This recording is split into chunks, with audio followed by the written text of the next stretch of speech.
या अल्लाह, अगर आज तूने हमें बचा लिया तो हम अपना माल तेरे रास्ते सदका कर देंगे। एक दिन एक बेवा औरत हजरत दाऊद अलैहिस्सलाम के पास आई। उसने दुख भरी आवाज में कहा, ए हजरत, क्या अल्लाह जुल्म करता है? मुझे लगता है कि मेरे साथ अन्याय हुआ है। हजरत दाऊद अलैहिस्सलाम ने मुस्कुराते हुए उत्तर दिया, नहीं, मेरा रब बिल्कुल न्यायपूर्ण है। वह किसी पर भी जरा बराबर जुल्म नहीं करता। कुरान में भी यही फरमाया गया है कि अल्लाह किसी के साथ अन्याय नहीं करता।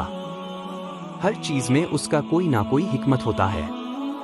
औरत ने कहा, मैं तो एक आम इंसान हूं, मुझे अक्सर उस हिकमत का एहसास नहीं होता। फिर उसने अपनी कहानी सुनाई। मैं एक विधवा हूं और मेरी 3 छोटी बेटियां हैं।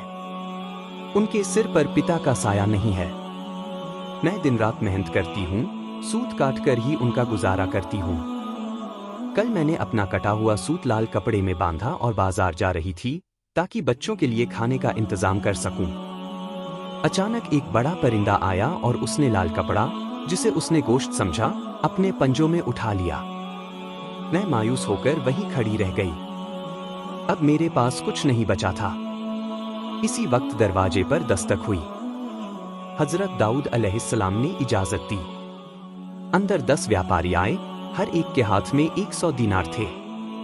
उन्होंने कहा, हजरत, यह माल आपके पास अमानत है, इसे सही हकदार को दे दीजिए।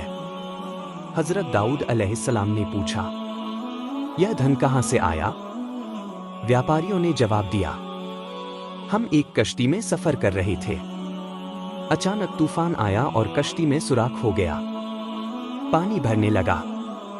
हमने दुआ की या कि अल्लाह, अगर आज तूने हमें बचा लिया तो हम अपना माल तेरे रास्ते सदका कर तभी देंगे। एक बड़ा परिंदा आया और अपने पंजों में लाल पोटली गिरा दी जिसमें सूत था।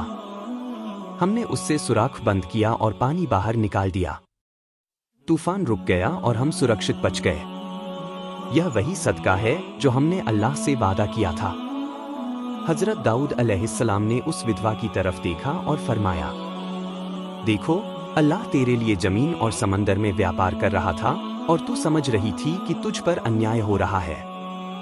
वह औरत रोते हुए अल्लाह का शुक्र अदा करती हुई चली गई और बार बार कह रही थी, वाकई अल्लाह किसी पर जुल्म नहीं करता।